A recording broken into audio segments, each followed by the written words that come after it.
Have you ever wondered what happens to a $100 million machine once it finishes digging a tunnel?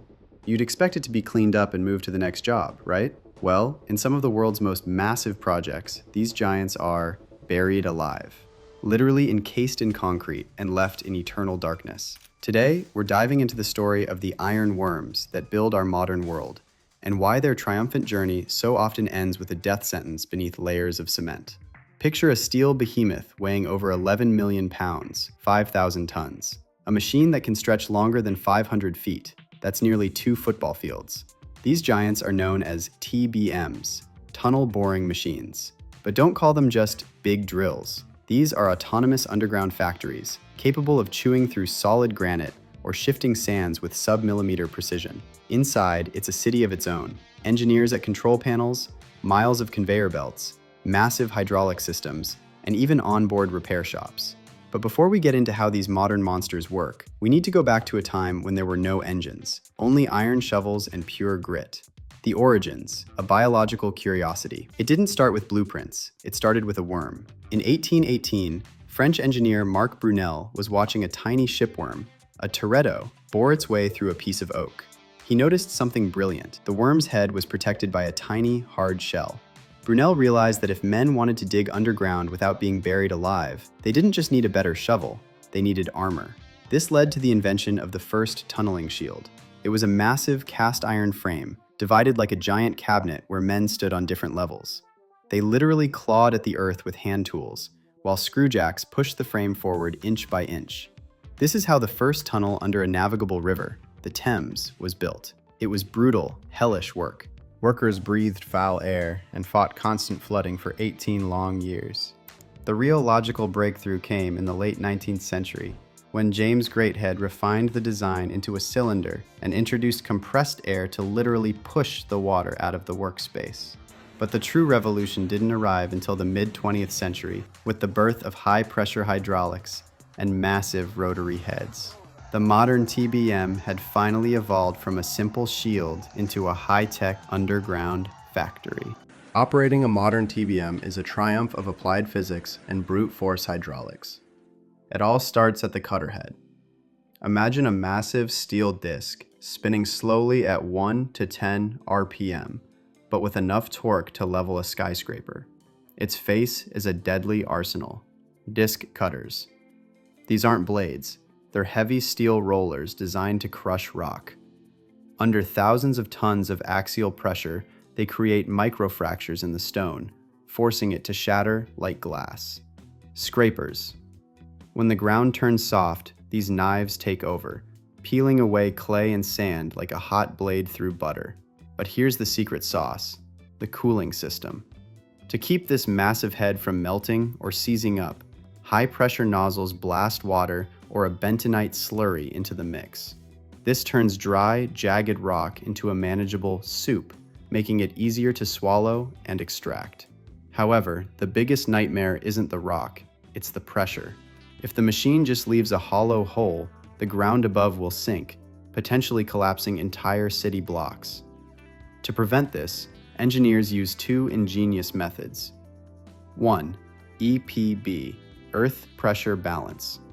In soft soil, the machine actually uses the excavated dirt itself. It packs the waste into a chamber behind the rotor, pressing it against the face to perfectly balance the weight of the earth outside. 2. Slurry shield. When digging under rivers or oceans, the machine pumps liquid bentonite into the tunnel face at high pressure. It acts like a liquid wall, holding back the massive weight of the water. So, where do hundreds of tons of pulverized rock go? From the hopper, the debris enters the screw conveyor, a giant Archimedes screw.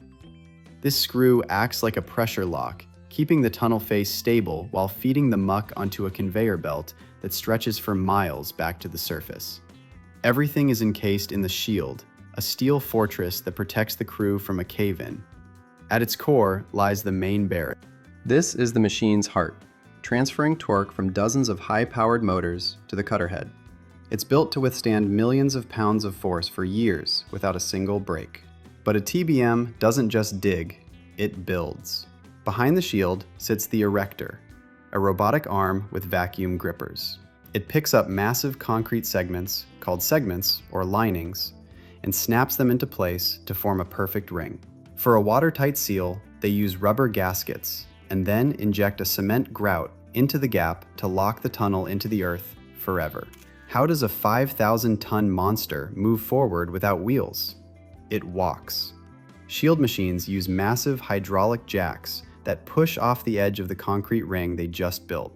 Once they've pushed as far as they can, they retract, making room for the next ring. For hard rock, they use grippers, hydraulic legs that lock into the side walls of the cave to gain leverage. And to hit a target 10 miles away with sub-inch accuracy, they use laser guidance. A laser beam from the tunnel entrance hits a target inside the TBM, and a computer adjusts the jacks in real time, steering this multi-million-pound giant with the precision of a surgeon. Here's the thing. There is no such thing as a universal TBM. Every single machine is custom built for a specific type of soil, like a high-end tailored suit.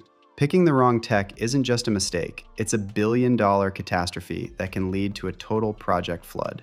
1. The kings of the mountains, gripper TBMs. These are the heavy hitters designed for solid rock, granite, and gneiss. Since the rock is stable, they don't need a full protective steel shell. The technical twist. Instead of pushing off concrete rings, a gripper TBM uses massive hydraulic legs. This allows for insane digging speeds because they don't have to stop to build concrete walls every 3 feet. 2. The underwater submarines, shield TBMs. When you're dealing with moody ground like sand, silt, or digging under a riverbed, you send in the shield. The technical twist. It's a pressurized, watertight steel fortress. You can't use gripper legs here. Sand walls would just crumble. Instead, these machines use hydraulic jacks to push off the very concrete segments they just installed. 3. The little brothers, microtunneling. If you need to lay a sewer pipe or a fiber optic cable under a busy highway without digging a trench, you call in the micro TBMs. These are remote-controlled robots ranging from 2 to 10 feet in diameter. The technical twist. There are no humans inside. An operator steers the machine from the surface. Logistics.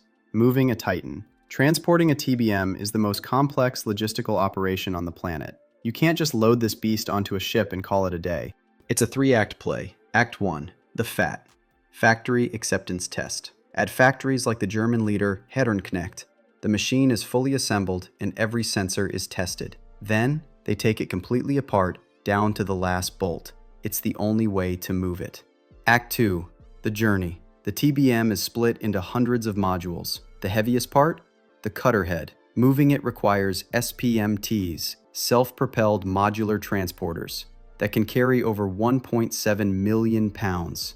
Engineers often have to rip out traffic lights, shut down highways, and even reinforce bridges with steel beams just so the road doesn't literally collapse under the weight.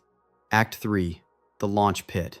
At the start of the tunnel, crews dig a shaft deep as a skyscraper. Giant cranes lower the parts piece by piece.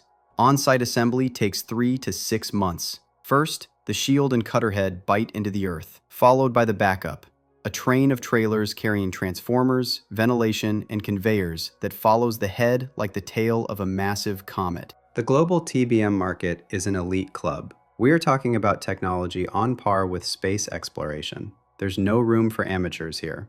Germany, Herrenknecht AG, the undisputed heavyweight champion and the gold standard. If you're looking at a record-breaking tunnel under the Alps or the Bosphorus, a Herrenknecht machine likely did the heavy lifting. China, CRHI-CREG. In the last decade, China has made a massive leap. Driven by their own internal mega projects, they've learned to build these machines faster and cheaper than anyone else, aggressively taking over markets across Asia and Europe. Japan, Hitachi Zosen, Mitsubishi, the masters of innovation. The Japanese were the first to pioneer fully automated steering and high-tech solutions for ultra-deep subsea drilling.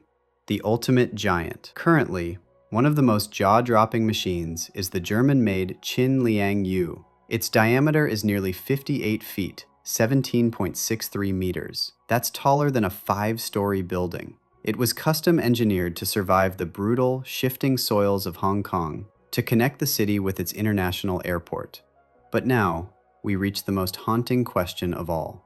Why do these engineering masterpieces representing millions of man-hours and hundreds of millions of dollars, often end up as underground scrap.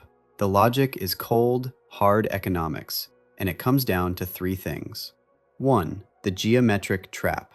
A TBM is designed to move in only one direction, forward. It cannot go into reverse because the finished concrete tunnel behind it is always smaller in diameter than the shield itself. To save the machine, you'd have to dig a massive retrieval shaft, bring in specialized heavy lift cranes, and spend months dismantling it piece by piece.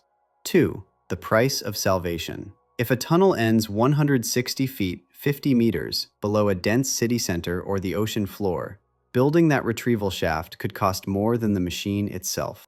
In the world of mega construction, it's often cheaper to buy a brand new TBM for the next job than to try and rescue the old one. 3. The 1 mile wear. Most TBMs are custom tailored. The cutter head and shield are tuned for the specific soil of one city. After a grueling 6-mile marathon, the main components are so worn out that refurbishing them simply doesn't make sense. So how does a burial happen? Crews strip the machine of its most valuable organs: the electronics, navigation systems, copper wiring, and hydraulic motors. Then, the massive steel shield and rotor are steered away from the main path into a dead-end grave tunnel. The power is cut, and the void is pumped full of concrete. This is exactly what happened during the construction of the Channel Tunnel between the UK and France.